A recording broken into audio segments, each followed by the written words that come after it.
Your vision, your voice.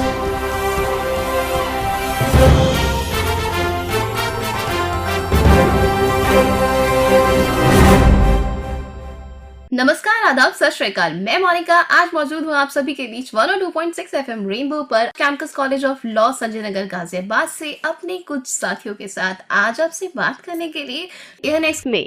खैर, मेरा नाम मोनिका है। आई एम परस्यूइंग एलएलएम और मुझे बोलना बहुत पसंद है और शायद यही वजह है कि मैं आज आपके बीच इस कार्यक्रम को लेकर मौजूद हूँ और फूड सेफ्टी एंड हैबिट्स के बारे में आपसे बहुत सारी बात करने वाली हूँ। तो चलिए चर्चा को शुरू करने से पहले आइए मिलवा दूं मैं आप सभी को अपने दोस्तों से। Hello everyone, I am Priyansha and I am pursuing LLM और मेरी फेवरेट हॉबीज़ हैं singing songs and cooking food. I am Tripti Bansal, I am pursuing BA LLB। मेरी हॉबीज़ है रीडिंग करना और पढ़ना। Hi everyone, I'm Himanshi and I'm pursuing law and I like to travel and I like to cook food. नमस्कार, मैं दीपक Mishra BA LLB का छात्र हूँ। मेरी हॉबीज़ हैं पोइट्री लिखना, रीडिंग करना और मोटिवेशनल बातें करना। I am Yashi Pandey. I am pursuing law and my hobbies are playing badminton, listening songs and travel. तो दोस्तों, ये था मेरे सभी साथियों का परिचय। और फूड सेफ्टी एंड हैबिट्स की बात अगर हम करें, खाने की बात अगर हम करें, हम कश्मीर से कन्याकुमारी चले जाएं या फिर हम अरुणाचल प्रदेश से गुजरात का रुख करें, हमें इंडिया में कितनी वर्सेटैलिटी, कितनी वैरायटी मिलती है खाने में देखने को। और खाने में ही क्या, मसालों में भी हमारा इंडिया कोई पीछे नहीं है। यहाँ तो मसालों की भरमार है। तो प्रियांशा, यहाँ मैं चाहूंगी कि आप इस बात पर थोड़ा प्रकाश डालें कि इंडिया वाइड फूड में कितनी वर्सेटैलिटी हमें देखने को और साथ ही साथ चखने को मिलती है। India is such a country where food has a lot of varieties. Indian cuisine is so versatile, जहाँ आपको particularly हर स्टेट का एक डिफरेंट फूड आइटम मिलेगा। फूड जो उस स्टेट को रिप्रेजेंट करती हो। अगर हम स्टेट वाइज भी डिस्कस करने लग जाएं तो लिस्ट बहुत लंबी हो जाएगी, लेकिन मैं आपको यहाँ कुछ इंडिया वाइड फेमस डिशेस के बारे में बताना चाहूँगी। जैसे वादियों से घिरा हुआ हमारा कश्मीर, यहाँ की डिश वाजवान जो कि मीट बेस्ड डिश है, बहुत पॉपुलर है।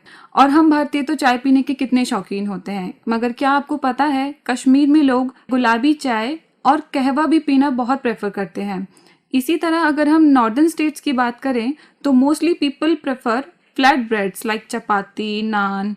और पंजाब की फेमस डिश सरसों दा साग और मक्के दी रोटी, अमृतसरी कुलचा।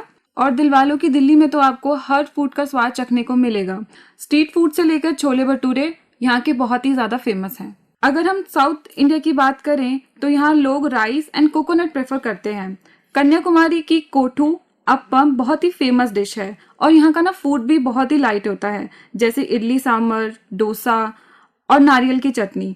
यूजुअली ये लोग कोकोनट हर चीज़ में प्रेफर करते हैं, लाइक कोकोनट मिल्क, ऑयल, और डिशेस में भी कोकोनट का बहुत यूज़ होता है। और इन जनरल भी हमें कोकोनट का इस्तेमाल करना ही चाहिए। हमारी सेहत के लिए नारियल का पानी बहुत ही फायदेमंद होता है और इससे हमारी बॉडी हाइड्रेट रहती है। और अक्सर आपने देखा होगा कि साउथ इंडिया में लोग केले के पत्ते पे खाना खाना ज़्यादा प्रेफर करते हैं। So India is so traditional in its food also. Bharat में खाने की बात हो और मसालों की बात ना हो, ऐसा तो हो ही नहीं सकता। ब्रिटिशर्स ने 200 साल तक इंडिया पे राज किया और हमारे मसालों को एक्सपोर्ट किया। अगर हम केरला की बात करें तो एक समय पे black paper as a currency भी यूज़ हुआ है। इतना पुराना और इससे भी कहीं ज़्यादा पुराना इतिहास है इंडिया का मसालों में लेकर। और सबसे इंटरेस्टिंग फैक्ट तो ये है कि मसाले डिफरेंट डिशेस में डिफरेंट तरीके से यूज़ होते हैं। जैसे बिरयानी में आपको कार्डमम, क्लोव, सिनेमन का यूज़ देखने को मिलता है, जो कि उसकी खुशबू को और भी ज़्यादा बढ़ा देता है। और दादी नानी के नुस्खों के अकॉर्डिंग अगर आपको कफ है या कोल्ड है तो आप इन्हीं मसालों का काढ़ा पीजिए। इवन कोविड में, इतने बड़े पैंडेमिक में कोई भी ऐसा नहीं होगा जिसने कि काढ़ा ना बना के पिया हो। अगर वेस्टर्न इंडिया का रुख किया जाए तो महाराष्ट्र, बॉम्बे में अगर आप गए तो वहाँ पे वड़ा पाव, पूरन पोली, मिसल पाव, पाव भाजी नहीं खाया तो फिर क्या खाया। और वहाँ की ट्रेडिशनल स्पाइसी करीज भी बहुत ही फेमस हैं, जैसे गुजरात का थेपला, खांडवी, ढोकला के साथ हरी मिर्च। और यंगस्टर्स का फेवरेट गोवा, और वहाँ का sea food is so top notch and tasty. Eastern India is famous for rice and fish and spicy fish curries. बहुत खूब प्रयाशा। खैर, आपके बताने के साथ ना अभी तो मेरे जहन में सिर्फ यही खाने का जिक्र घूम रहा है, लेकिन अभी तो दिवाली की धूम है भाई। बाजार, घर, मोहल्ला, हर एक जगह टिमटिमा रही है दिवाली लाइट से। हर जगह रोशन है और इसमें जो हमारी मिठाई की दुकानें हैं ना, वो तो एक अलग ही जगह रखती हैं। और अगर मिठाइयों की बात करें ना प्रियंशा, तो इसमें भी हमारा देश कहीं पीछे नहीं है। यहाँ के लोगों को तो बस त्योहारों के बहाने व्यंजनों को चखने और मिठाइयों का जायका लेने का बहाना चाहिए होता है। और इन मिठाइयों में अगर अरुणाचल प्रदेश के खापसे, आंध्रा का पेठा रेकुलू, बिहार का ठेकुआ, गुजरात की बेसुंडी और बंगाल का रसगुल्ला ना आए तो मीठे का तो जायका ही फीका पड़ जाए। खैर, जब हम शॉपिंग के लिए बाहर जाते हैं तो ये चाट पकौड़ी, गोलगप्पों का स्वाद भी ना हम बाहर जाने के बाद भरपूर ही ले रहे होते हैं। लेकिन दोस्तों, मेरा मानना है कि हमें खाना खाने के साथ साथ खाना बनाने को लेकर भी बात करनी चाहिए। और खाना बनाने से पहले, खाना बनाने वक्त और खाना बनाने के बाद भी हमें कुछ प्रिकॉशंस, कुछ मेजर्स को फॉलो करना चाहिए। तो दीपक, यहाँ मैं आपसे जानना चाहूंगी कि ऐसे कौन से प्रिकॉशंस, कौन से मेजर्स हैं जो हमें अपने फूड हैबिट्स में फॉलो अप करने चाहिए? जी मोनिका, हमें खाना बनाते समय कुछ खास बातों का ख्याल रखना चाहिए। खाना बनाते समय सभी बर्तनों व जगहों को अच्छी तरह से साफ करना चाहिए और अपने पेट्स को किचन में ले जाना अवॉइड करना चाहिए। दोस्तों, वैसे आजकल बाजार में मौजूद फ्रूट्स एंड वेजिटेबल्स में अमूमन देखा जाता है कि पेस्टिसाइड्स का बहुत ज़्यादा उपयोग होता है, जिसे अगर हम डायरेक्ट इनटेक कर लें तो हमारी हेल्थ पर इसका काफ़ी बुरा प्रभाव पड़ सकता है। इसलिए बाजार से फल या सब्जी खरीदने के बाद हमें इसे गुनगुने पानी या नमक के पानी से धोने के बाद ही इन्हें इस्तेमाल में लाना चाहिए। हमें इस बात का भी ध्यान रखना चाहिए कि हम प्लास्टिक कंटेनर का यूज खाने को पैक करने या गर्म खाना या फिर पेय पदार्थ लेने के लिए उपयोग ना करें। वैसे तो हमें प्लास्टिक का उपयोग करना ही नहीं चाहिए, लेकिन अगर हम प्लास्टिक कंटेनर्स का यूज कर रहे हैं तो इसमें हमें गर्म खाना नहीं रखना चाहिए। बिल्कुल ठीक कहा दीपक।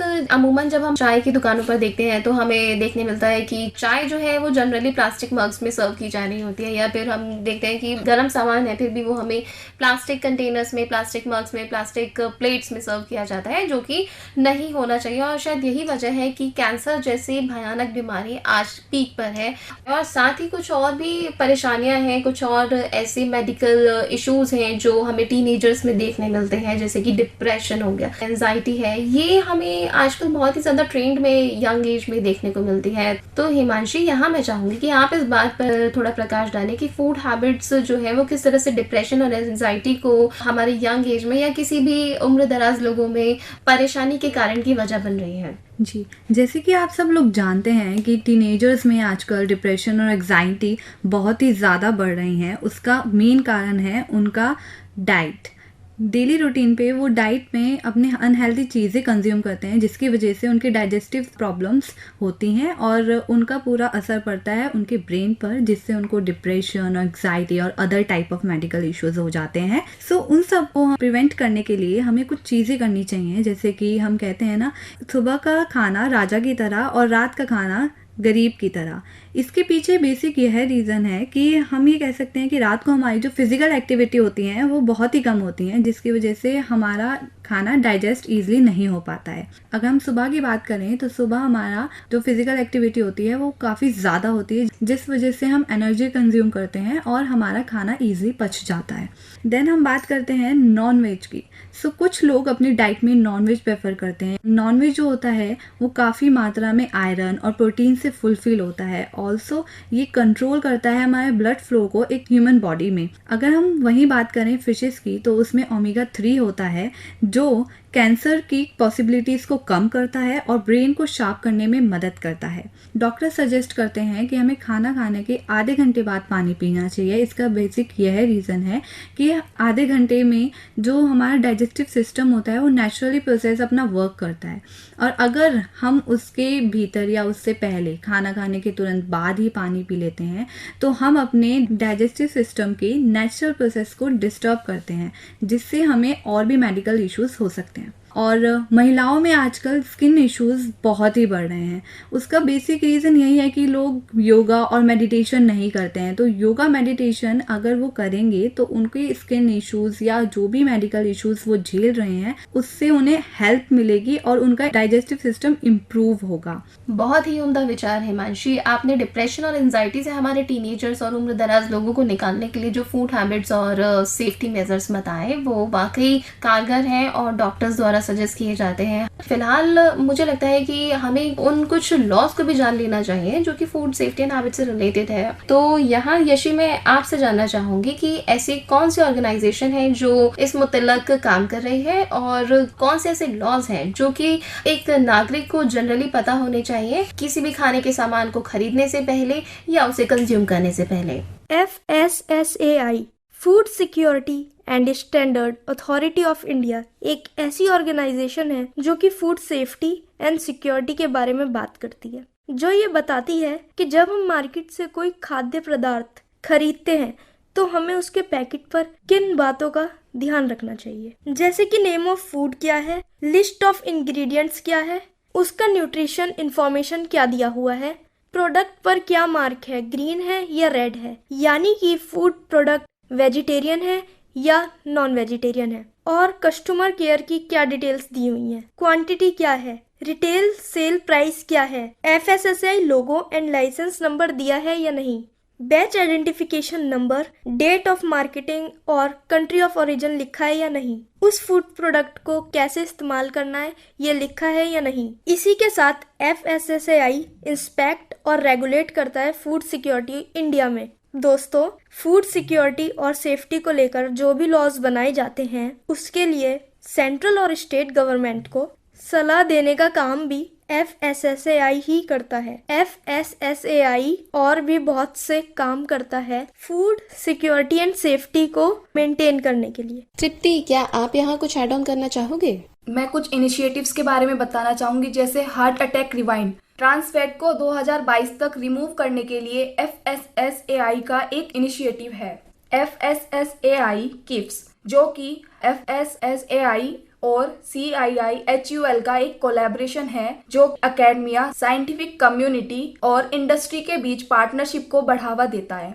स्वस्थ भारत यात्रा, जो कि एक पैन इंडिया मूवमेंट है जिसका स्लोगन है ईट राइट इंडिया, जो कि कंज्यूमर्स में सेफ एंड न्यूट्रिशियस फूड को लेकर अवेयरनेस बढ़ाने के लिए लाया गया है। तो दोस्तों, ये तो रही फूड सेफ्टी एंड हैबिट से रिलेटेड कुछ लॉज की बातें। तो किस तरह से यशी और तृप्ति ने हमें बताया कि कितने सारे लॉज एंड मेजर्स या रूल्स एंड रेगुलेशंस हैं जो FSSAI रेगुलेट करता है, भारत सरकार को किस तरह से गाइड करता है और राज्य सरकारों को किस तरह से गाइड करता है कि किस तरह के लॉज एंड रेगुलेशंस हमारे फूड सेफ्टी एंड मेजर्स को लेकर बनाए जाने चाहिए, किस तरह से पैकेजिंग मेजर्स होने चाहिए, क्या खास ख्याल एक कस्टमर को बाजार से कोई भी फूड प्रोडक्ट खरीदते समय रखना चाहिए और एक कंज्यूमर को इन बातों का ख्याल रखते ही उस खाद्य पदार्थ का सेवन करना चाहिए। तो और आज की इस कड़ी में हमने बात की फूड सेफ्टी एंड हैबिट्स को लेकर, उससे रिलेटेड लॉज को लेकर, इंडिया वाइड फूड को लेकर और उन कुछ प्रिकॉशनरी मेजर्स को लेकर जो हमें ध्यान रखने चाहिए खाना बनाने से लेकर खाना खाने और उसके बाद तक के लिए। और मुझे लगता है कि आज के इस कार्यक्रम से आपको बहुत कुछ जानने को मिला होगा और मैं उम्मीद करती हूँ कि इस दिवाली शॉपिंग के दौरान भी आपने जब बाहर कुछ खाया होगा तो अपने हाइजीन का प्रॉपर ख्याल रखा होगा, सैनिटाइजर का प्रॉपर यूज किया होगा और मार्केटिंग करते टाइम आपने मास्क प्रॉपर लगाया होगा। साथ ही आपने खानों का जायका लेते हुए अपनी सेहत का भी खास ख्याल रखा होगा। तो साथियों, आप भरपूर खाइए, आप कुछ भी खाइए, आप हाइजीन का ख्याल रखिए, अपनी सेहत का ख्याल रखिए और साथ ही एक्सरसाइज भी करते रहिए। तो इन्हीं सब कुछ बातों का ख्याल रखते हुए दिवाली की वाइब्स एंजॉय करिए, दिवाली एंजॉय करिए। और इसी प्यारे नोट के साथ मैं मोनिका अपने सभी साथियों के साथ एयर नेक्स्ट के इस अंक से आज आपसे विदा लेना चाहूंगी। आज्ञा दीजिए, नमस्कार।